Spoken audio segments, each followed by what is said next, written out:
Dear friends, you are watching Civil Services 2024 Toppers Talk, and with me is Margi Chirag. Margi has secured All India Rank 4 in Civil Services 2024. Margi, first of all, congratulations. Thank And you, sir. Thank you great very much. rank coming in the first digit, and fourth rank is absolutely inspiring. And your optional was sociology, and this was your fifth attempt. And dear friends, Margi was associated with Next IAS for the interview guidance program. We will have discussion for the strategy of preparation, ki how she prepared, sources of study, and other related areas which may help aspirants who are preparing for 25-26. So, Margi, when you started your journey for the UPSC examination, so college time or after college time? So during my college time, in my second year, I got to know what civil services is. And after that, along with my graduation, whatever time I could give or contribute to this preparation, I did. But it was a very basic study of the NCRTs and uh, things like those. So the Good. serious study I began actually after my college. Okay. So you are BTech in computer science. Normally, the computer science students, they are more inspired to go in the MNCs, but you decided to come for the administrative services. Any inspiration behind that? Sir, my original plan also included something like that to go abroad and do my post graduation. But Hmm. due to some personal reasons, I could not pursue that as a path. And after that, my friend introduced me to civil services as a career path. When I saw the kind of impact that civil servants have been doing in India and the diversity that it uh, gave me to work with so many people at the grassroots, I Hmm. thought no other career path could give me this opportunity. So that is why I was motivated to do this. This year we have seen girls are signing in the top list. In top 10, when we see most of girls are signing. So, what is that commitment extra in girls, which is not, which may be missing in the boys? Sir, I won't say that there is a commitment that's missing in boys, but probably because of the support that the girls have been getting increasingly higher from their family with the years that are passing, and the change in the mindset of the society to consider and believe in the potential of girls as equal to boys. I think that has been a factor which has changed the results. Very good. This is very satisfying to see the girls are now achieving not only the good rank, but also more number of girls are coming and they are getting selected in other exams also. I have seen recently in the technical exams, girls are signing. Like you are also from the computer science background. In GATE, I saw over the period there is a lot of change, demographic change, which we have observed. That's very good and very satisfying. So, Margi, for any engineering background student, this the main challenge is ki how to select optional, especially computer science, which is not in the list of UPSC. So, what factors you considered in selecting optional? Sir, firstly, the factor would be your choice of interest. Interest plays a big role in optional selection because you have to live with that optional for at least 8 months to 1 year. As Right. it is going to become your core subject, you have to live it and study it in depth. Right. And that is going to be a differentiator from other aspirants. So, secondly, the resources available in the market is a very big factor because if your optional choice does not have any good resources, then it is difficult to score high in those optionals. Sir, Right. apart from that, technical subjects are also vast in syllabus, and to cover them cover to cover before the examinations, mains examination, could be quite difficult. So these were my factors.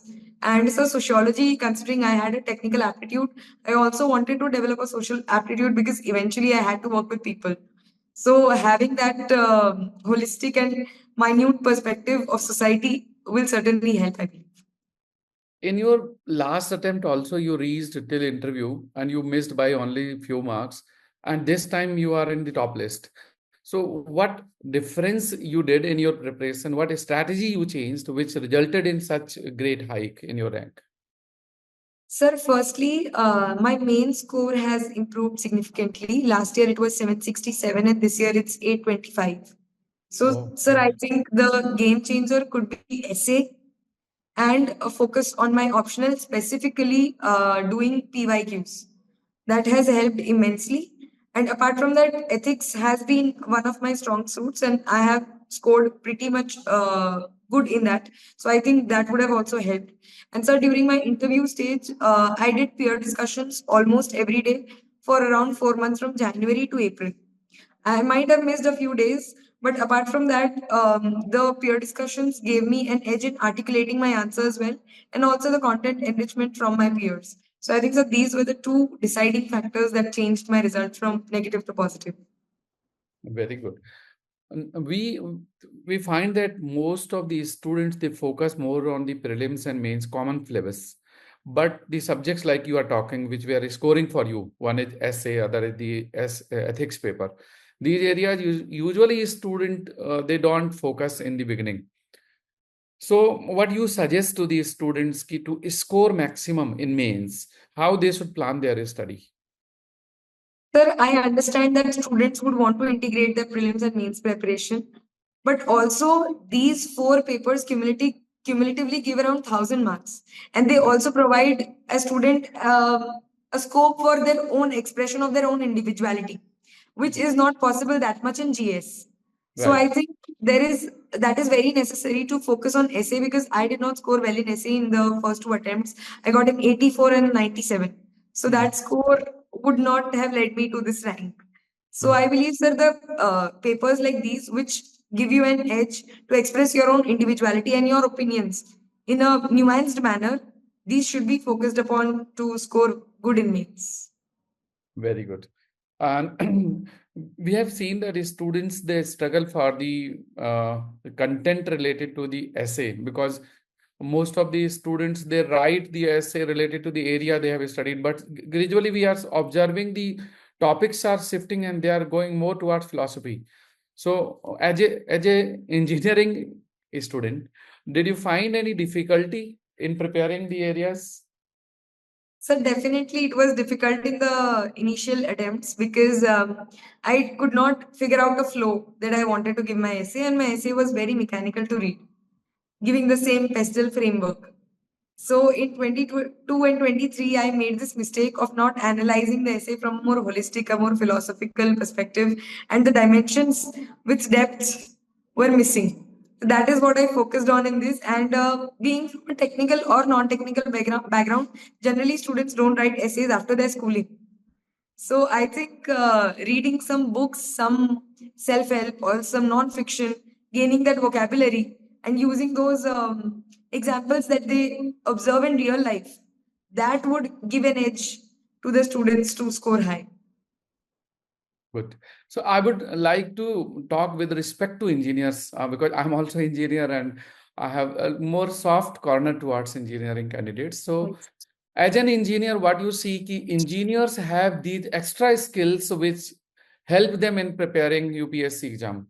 Any specific area where you feel these skills or aptitude they helped you? Sir, firstly, the skill or the value of hard work is strong, because during the 11th 12th science stream, Mm. most students prepare for JEE and NEET, and that requires tiresome long hours of rigorous hard work. Very So true. that is cultivated. And sir, apart from that, that problem solving skills and analytical skills that they develop during those 4 years, they certainly help while framing arguments in mains as well as shaping their answers in interview. That's correct.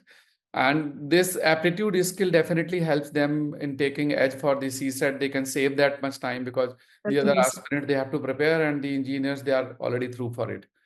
So that is there. And this analytical part which you told that helps in eliminating wrong options and concluding to the correct one. So these are and engineers are more mathematical in calculation. They very well configure what to study, where to study, how much to study, when to study. Yes. So this I find that engineers are definitely on advantage side, but at the same time, humanities students have already studied general studies, so they have a different kind of. Exactly. So this examination is, I think, the level playing field for humanity and science students. It's not like anyone has an extra favor. Exactly, sir. So now the prelims 2025 is coming up, and many aspirants who will be watching this video, they are writing prelims 25. So, what are the do's and don'ts during the exam? Those 2 hours GS paper and 2 hours CSET paper. Would you like to suggest something? This must you avoid and this must you care.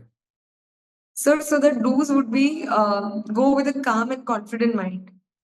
Right. That calm mind will help you to answer each question one at a time without being hassled by the fact that you only have 2 hours to complete those questions. So second would be to take the presence of mind, because generally when students see questions that they might have not heard about, they think that I have not read it or I have not heard it or I have not read about it, so I do not know this at all, and forget to apply that logical, rational side of their mind. So I believe that all the perspectives or all the ways of knowledge that a student has gotten it from, they should apply all of that knowledge to their disposal while answering a question in prelims.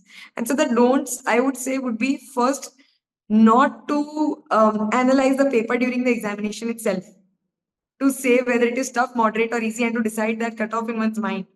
That is not the way to go. So I would suggest that take one question at a time, attempt that you know, and do not attempt that you don't know, but and apply all the logic that you have in your mind to take an educated guess. Right. And what do you suggest for the number of questions to be attempted? Because this exam has a lot of subjectivity in the questions. At times, we believe that my answer is correct, but UPSC may have given some other answer. Yes, So, what do you think should be a right attempt for an aspirant with a moderate level of accuracy? sir, again, from my personal experience, I used to attempt between 85 to 90 questions. In all my 5 attempts, I have attempted these many questions because I had my own accuracy level. But then there are some students who only attempt 65 to 70 questions, but they have excellent accuracy. So, determining one's accuracy is very important while they decide the number of questions to attempt. And also, sir, every year the paper pattern or the style of questions is evolving. So, going with a fixed mindset that I would attempt 85 to 90 in any case, let's say the case of 2023, where the paper was very difficult. So, at that moment, reaching 90 would be very difficult.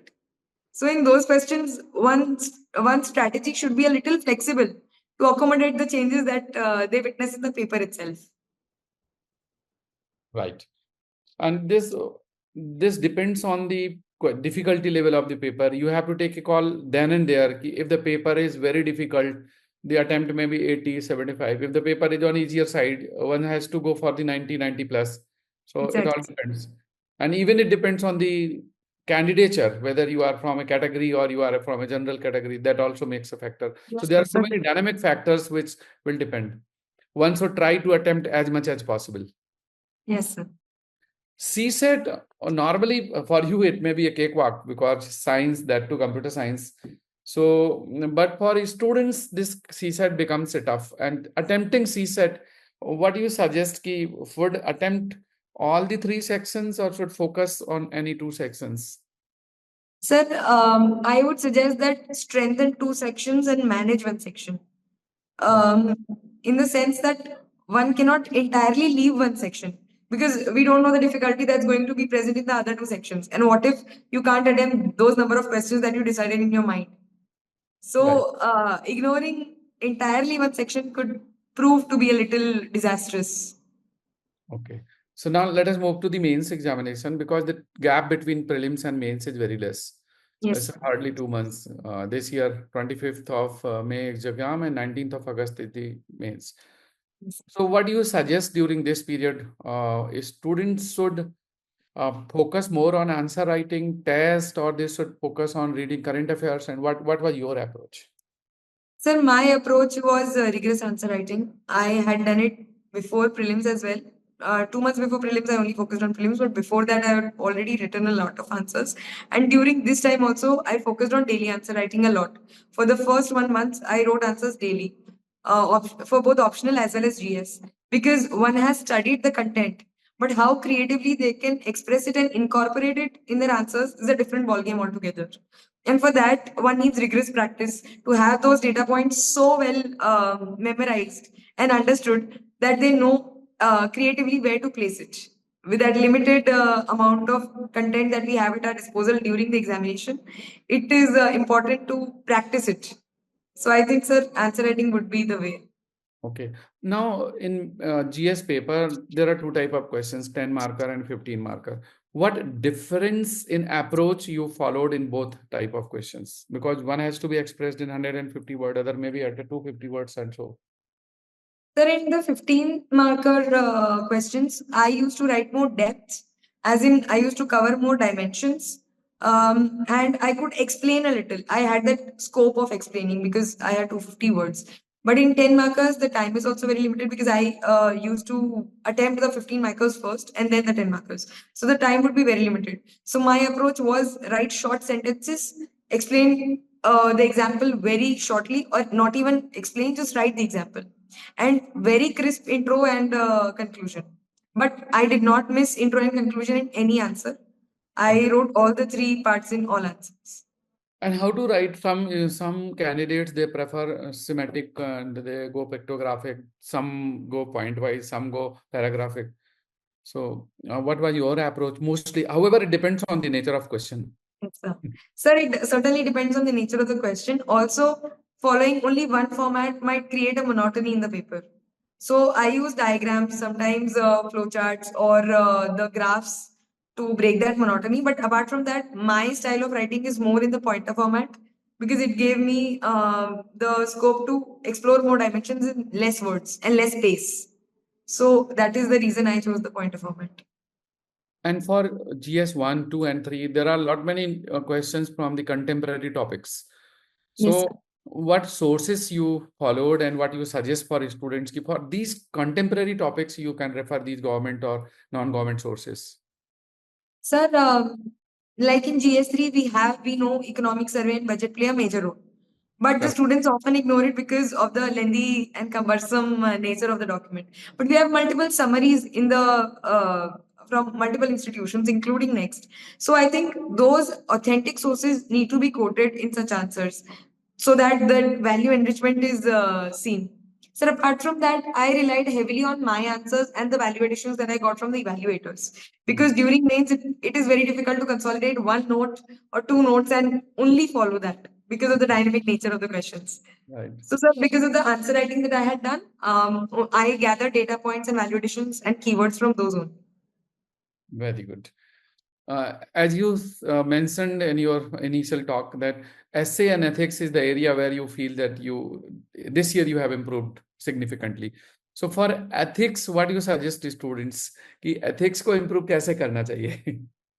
Sir case study में मतलब जो मैंने observe किया है वो है कि case study पे कभी-कभी इतना ध्यान चला जाता है कि टाइम नहीं बचता कि स्टूडेंट सेक्शन ए अच्छे से लिखे। Hmm. So they spend 2 hours in case study and then only 1 hour is left for the other 125 marks. So one suggestion would be to give equal time to both the sections. Secondly, use more unique examples while writing section A because that differentiates one's answer from others. Hmm. Or so thirdly, case study में there is a scope for balancing pragmatism with emotions. So that is the way where a student can express his own innovation and creativity. So I think ये जो uniqueness अगर एक student ला पाता है अपने answer में तो that will reflect in the scores. अच्छा, I'm asking two questions which are little different from the track. एक तो ये है कि I when during the discussion with the different toppers, what I came to know, some of the toppers they gave their mains examination center away from Delhi. They preferred Kolkata, they preferred Hyderabad. So do you feel that the center of the examination works? Do you have any experience of it? I don't know whether we should discuss this question on open platform or not, but just I'm seeking your But perspective. actually, I have given the names, all the three names from Ahmedabad itself. Okay. And I think the centers in Delhi are more overcrowded. So, because of that pressure or something, that could be the problem if somebody considers centers as a problem. But apart from that, I don't think centers play a major role. More so, one's individual mindset during those 2 hours and before that matters a lot. Right. And now those two first papers which are compulsory in GS, one is English and other is the language. Yes. Although these are 25% qualifying question papers. So any aspirants, they need to have any special precaution in the areas, or just PYQs going through will be sufficient? The PYQs, I think, will be enough, but that also depends on the proficiency level of that individual. As I speak Gujarati in my everyday life, so I can find certain words. However, before that examination, I used to read the newspapers for 2 or 3 days just to get an idea of the vocabulary, because we don't use that sound vocabulary when we are having a conversation. So I think that development, just for a few hours of investment in that, can help students better. Very good. And now the last stage of the interview. And interview is, you appeared last year also, you appeared this year Yes. also, interview. And interview is all about the personality test, what is being told for to all of us. So during that 20-30 minutes, what are the precautions to be taken while answering in the interview? Sir, one is to choose the right words, because sometimes the question might be very personal, that you have your emotions overwhelming you, and you might say things that were very correct emotionally but not correct rationally when seen. Mm. So when asked questions from personal areas like hobbies, for Mm. example, so be mindful of the words, because you could say some words that you don't know about in depth, and the chairperson or the members can catch those words and ask you in depth, which you might not know. So that would not reflect very nicely. So Mm. secondly, the posture and the body language matters a lot. Mm. While we are having a conversation, we need to be humble and we need to be grateful to be in that seat, rather than sometimes being overexcited, if I may say. So that poise and that calm is very important in those 30 to 35 minutes while having the conversation. Thank you for insight. And can you share a few of your questions which you found interesting and if you would like to share with the audience? Sir, I was asked a lot of questions about Gujarat, because I come from Gujarat, as to the reasons why Gujarat is performing so well in the industrial sector compared to other states, why Gujarat could not pick up on the IT boom that it had, what were the factors that led to it, who should India prioritize between US and China when given a single choice to make, and what is more important. From my answer, they derived what is more important, national security or economic gains. Then I was also asked questions about, is lateral entry necessary for improving our bureaucratic structure? Should we allow it? What sectors do we need to reform to achieve our vision of Viksit Bharat? And some questions about my hobby on reading. Now, before concluding, I will ask one question. How was your experience at Next IAS for the interview program? Sir, it was very enriching. I got the computer science booklet, and I also got the material for Gujarat State. That was very, there was a one stop source, at least for preparing the basic material and the basic information. Sir, apart from that, the current affairs classes by Dipin sir, they were very enriching. And I would like to thank sir personally for that as well, because those balanced answers that he helped cultivate with the right facts and arguments were very good in structuring one's answers nicely. And so, thirdly, the mock that I gave at Next IAS was also very good. The questions were very relevant, and certain questions were also philosophical, which allowed me to express myself. Thank you very much, Margi, and my heartiest wishes and congratulations to you, to your entire family. And now you would be leading you wherever you will be working, you will be leading the departments, you will be chairing the office, and I am very confident that you will be a very good officer, and you will inspire so many young generation people, and they will definitely be benefited from your experience. And as a Next IAS managing director, I thank you very much on behalf of the entire Next IAS team. And thank you for giving this time for the discussion today and Toppers Talk. Thank you, Thank Margi. Once again, congratulations. And you. very, very thank you so much for joining this Thank session. you, sir. Thank you very much.